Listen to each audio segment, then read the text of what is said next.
കൽപ്പറ്റ പുതിയ ബസ് സ്റ്റാൻഡിൽ ശക്തമായ കാറ്റിൽ മേൽക്കൂരയിലെ ഷീറ്റുകൾ പറന്നുപോയി. അതിന്റെ ദൃശ്യങ്ങൾ കാണാൻ മതി.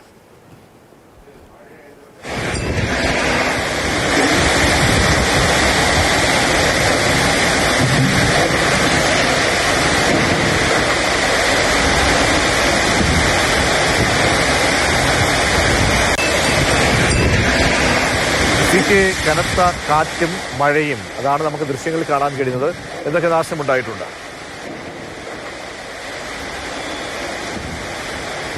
ശക്തമായ മഴ ഈ വയനാടിൻ്റെ ഭാഗങ്ങളിൽ പ്രത്യേകിച്ച് കൽപ്പറ്റ പ്രദേശങ്ങളിൽ പെയ്യുന്നുണ്ട്. അതിശക്തമായ രീതിയിൽ നമുക്ക് ആ ദൃശ്യങ്ങളിൽ തന്നെ കാണാൻ വേണ്ടി കഴിയും. വീടിൻ്റെ മേൽക്കൂരകളിൽ നിന്നും മറ്റും അതിശക്തമായ രീതിയിൽ മഴ പെയ്യുന്നത് മാത്രമല്ല, അതിനോടൊപ്പം തന്നെ വലിയ കാറ്റും അവിടെ ഈ മേഖലകളിലെല്ലാം തന്നെ വീശി അടിക്കുന്നുണ്ട്.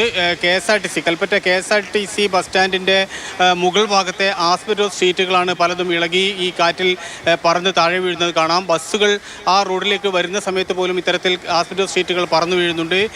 അതിൽ ഏതാണ്ട് ഈ ബസ് സ്റ്റാൻഡിൻ്റെ അകത്തെല്ലാം തന്നെ ഇപ്പോൾ ശക്തമായ മഴ കാരണം ചോർന്നൊലിക്കുകയും ചെയ്യുന്നു.